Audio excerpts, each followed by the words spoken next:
प्रणाम भारत, जय Shri Ram, Vande Mataram, let's talk with Nandita जी मिश्रा। आज का मेरा ये वीडियो एकदम जिफी वाला है, फटाफट वाला है। और मैं बस इतना बता दूं कि कल वर्ल्ड्स वुमेन डे था और मैं कई इवेंट्स में गई थी वहां पे। कहीं पे मुझे इनवाइट किया गया था कुछ इवेंट्स में, और कुछ इवेंट्स में मैं किसी के साथ चली गई थी। ऐसे ही एक इवेंट में मैं गई थी जहाँ पे एक डॉक्टर के, यहाँ पे डॉक्टर के क्लिनिक पे इवेंट था, और वो she is a social worker also.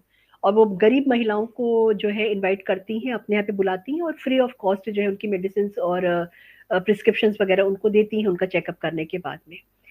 वहां पे थोड़ा सा टाइम था तो मैं उन महिलाओं से मिली, क्योंकि वो डॉक्टर के यहाँ पे था और वो गरीब लोगों की सेवा करती हैं।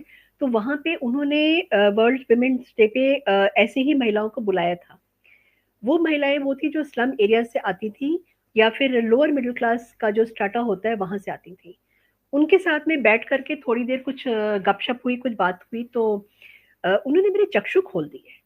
उन्होंने मुझको ऐसी बातें बताई जिसके बारे में हम सोचते ही नहीं है। हम अपनी दुनिया में इतने बिजी हो गए हैं कि हमको लगता है कि ठीक है यार, लाइफ इतनी चल रही है, क्या जरूरत है सोचने की, कुछ करने की। बट उन्होंने जो कैपिटल मार्केट की जो इकोनॉमी है उसके बारे में अपने तरीके से, अपनी भाषा में जो मुझको समझाया था, दैट वाज अमेजिंग। मैं घर पर भी आई थी एंड मैं बहुत ज़्यादा डेड टायर्ड थी। कल तो मैंने अपना वीडियो भी नहीं डाला जो सुबह मैं 7 या 8 बजे डालती हूँ। तो इस समय मैंने कहा कि नहीं, बैठते हैं, बात करते हैं, क्योंकि जो बातें उन्होंने मुझे बताई थी वो घर पे आके मैंने ऐसे डिस्कस किया था अपने हस्बैंड के साथ में, अपने बच्चों के साथ में। तो ये समझ में आया कि क्या बात उन लोगों ने बोली है। हम लोग मॉडर्न हो गए हैं। हम लोग अपनी दुनिया में इतने व्यस्त हो गए हैं कि हमको संस्कार जो है या हमारे जो फैमिली का जो एसेंस है उसके बारे में हम भूल गए हैं। और हमें लगता है कि भाई हम जो बता रहे हैं अपने बच्चों को, हम जो कर रहे हैं, तो वो वही सबसे ज्यादा सही है, वही सब कुछ है। उन्होंने मुझको बताया कि उनके खर्चे कैसे कम होते हैं। और ये जॉइंट फैमिली और न्यूक्लियर फैमिली की बातें हैं।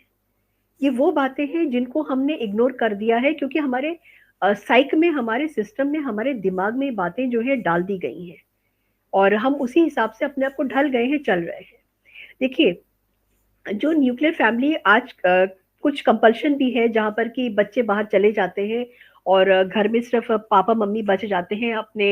उनकी अपनी लाइफ हो जाती है, वो या तो एजेड हो जाते हैं या फिर रिटायरमेंट की एज पे होते हैं, या फिर वो अपनी जिंदगी में मस्त होते हैं।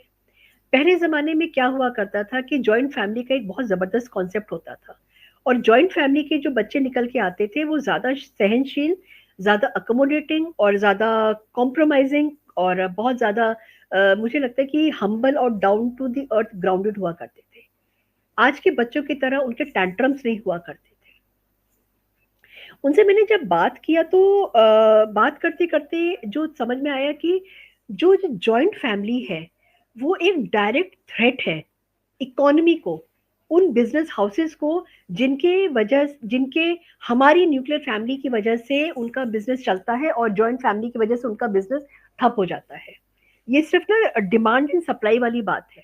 और मैं एक छोटा सा एग्जांपल अगर आपको देती हूँ कि अगर हम जॉइंट फैमिली में रहते हैं, बिजली के बिल के बारे में मैं बात करती हूँ आपसे। जॉइंट फैमिली में हम जब रहते हैं तो बिजली का बिल अगर हम देखा जाए तो जॉइंट फैमिली में मुश्किल से 2500 3 हजार आएगा। रीजन बीइंग कि एक लिविंग रूम है, एक लिविंग रूम में एक फैन होगा या बहुत हुआ दो फैंस होंगे, और उसके बाद में दो ट्यूबलाइट्स होंगी या एक ट्यूबलाइट होगी, और एक आध कोई शैंडलियर या कोई छोटा मोटा डेकोरेटिव बल्ब वगैरह होगा। और बेडरूम में हम जाएंगे तो जॉइंट फैमिली में जनरली बच्चों के जो बेडरूम्स होते हैं वो शेयर्ड होते हैं। तो वहां पर भी एक फैन चल रहा होगा या एक कूलर होगा या एक एसी होगा। और जो वॉशरूम्स भी होंगे वो भी शेयर्ड होंगे, एक होगा। इसी तरीके से अगर हम न्यूक्लियर फैमिली में जाते हैं तो न्यूक्लियर फैमिली में एक ड्राइंग रूम अलग हो जाएगा, बच्चों के अलग अलग कमरे, पेरेंट्स के अलग अलग कमरे, और दोनों बच्चों के, दो बच्चे अगर हैं तो उनके दोनों बच्चों के अलग अलग वॉशरूम्स हो जाते हैं। और बालकनी है आपके पास में तो बालकनी में भी बहुत अच्छी लाइट्स वगैरह सब। तो मेरा कहने का मतलब ये है कि न्यूक्लियर फैमिली में जो बिजली का बिल आएगा वो भी करीब आएगा 2500 3 हजार रुपए, अगर हम इस तरीके से मान के चलते हैं, बल्कि ज्यादा आएगा, क्योंकि अलग अलग चीजें वहां पे चल रही हैं, जल रही हैं। इन दोनों को अगर हम कंबाइन करके देखते हैं तो आप खुद करिए कि सोचिए कि मतलब बिजली का बिल हमारा आधा हो जाता है जब हम जॉइंट फैमिली में रहते हैं। तो फ़ायदा किसको हुआ? फ़ायदा हुआ उन बिजली कंपनीज़ को जो हमको बिजली प्रोवाइड करते हैं और जो 2 घरों से अच्छा खासा पैसा वो कमा रहे हैं।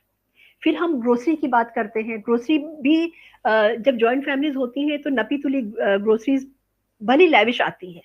हम 25-30 हज़ार रुपए भी अगर मान के चलते हैं तो वहाँ पे एक सिंगल किचन होता है, सिंगल गैस स्टोव होता है और गैस का भी जो खर्चा होता है वो भी वहाँ पे 1 सिलेंडर या 2 सिलेंडर में महीने का चल जाता है। और उसके बाद में खाना भी सबके मन का वहाँ पे अगर नहीं बनता है तो भी वो कंज़्यूम हो जाता है, डस्टबिन में नहीं जाता है। और न्यूक्लियर फैमिली में अगर आप जाइए तो वहाँ पर भी जा कर के एक चिमनी अलग होगी, गैस का सिलेंडर का जो आपका या जो पाइपलाइन से आपके पास में गैस आ रही है वो अलग उसमें आएगी। तो ये सब चीज़ें भी जुड़ती हैं और न्यूक्लियर फैमिली के जो बच्चे होते हैं उनके टैंट्रम्स भी ज़्यादा होते हैं। टैंट्रम्स इसलिए होते हैं कि जॉइंट फैमिली में तो जो खाना अगर बच भी जाता है तो किसी न किसी फॉर्म में वो शाम को वो कंज़्यूम हो ही जाता है। लेकिन न्यूक्लियर फैमिलीज़ में बच्चे जो है नहीं अभी तो हमने सुबह खाया है, हम ये दोबारा रिपीट नहीं करेंगे और हम इसको दोबारा नहीं खाएँगे। तो ये सब चीज़ें बहुत ज़्यादा हो जाती हैं और खाना कहाँ जाता है? डस्टबिन में।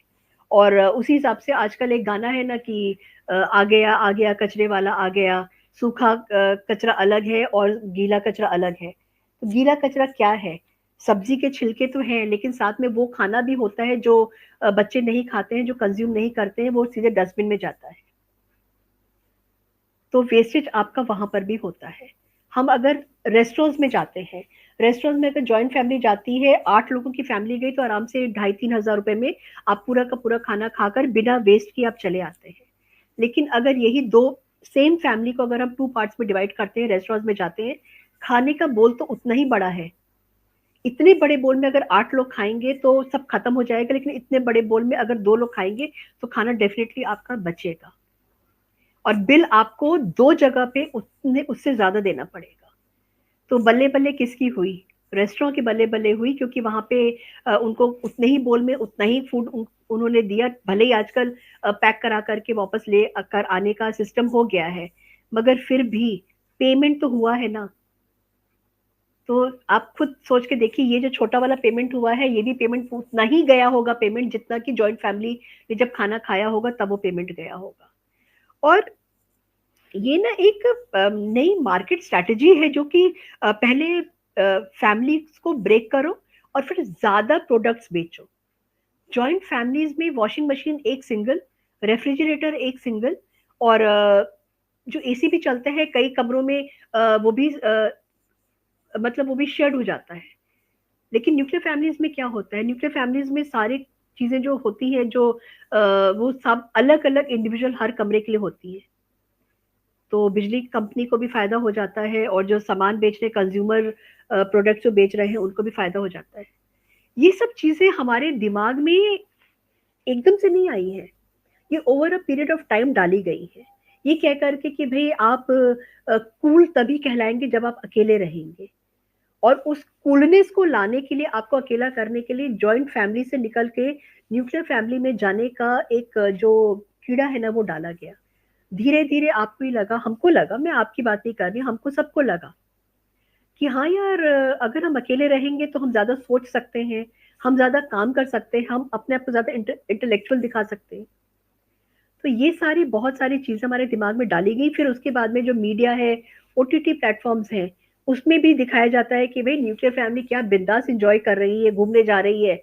लेकिन उस न्यूक्लियर फैमिली में जो खर्चा होता है हॉलिडेज़ का भी अगर हम मान के चलें, तो आप ये सोचिए कि अ, आराम से 25, 30, 50 हज़ार के करीब में हो जाए, एक न्यूक्लियर फैमिली।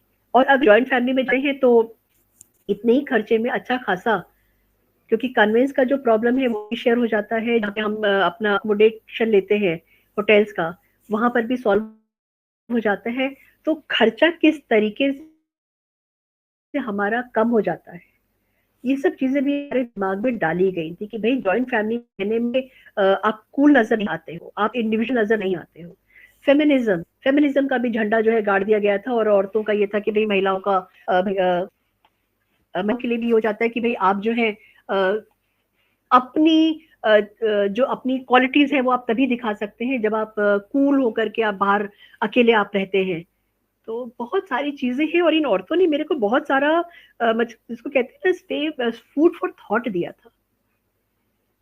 धीरे धीरे वेस्टर्न वर्ल्ड जो है इसको रियलाइज कर रहा है कि साथ रहने में ही और हम ज्यादा सेफ हैं और हम ज्यादा ग्रो कर पा रहे हैं क्योंकि हम अपने संस्कार अपनी संस्कृति को हम साथ लेकर चल रहे हैं, जहाँ पे बच्चे अबे तबे करके बात नहीं करते हैं, जहाँ पर बच्चे जो हैं वो अपने दादा दादी को अपने नाना नानी को और अपने जो बड़े हैं उनको रिस्पेक्ट करते हैं।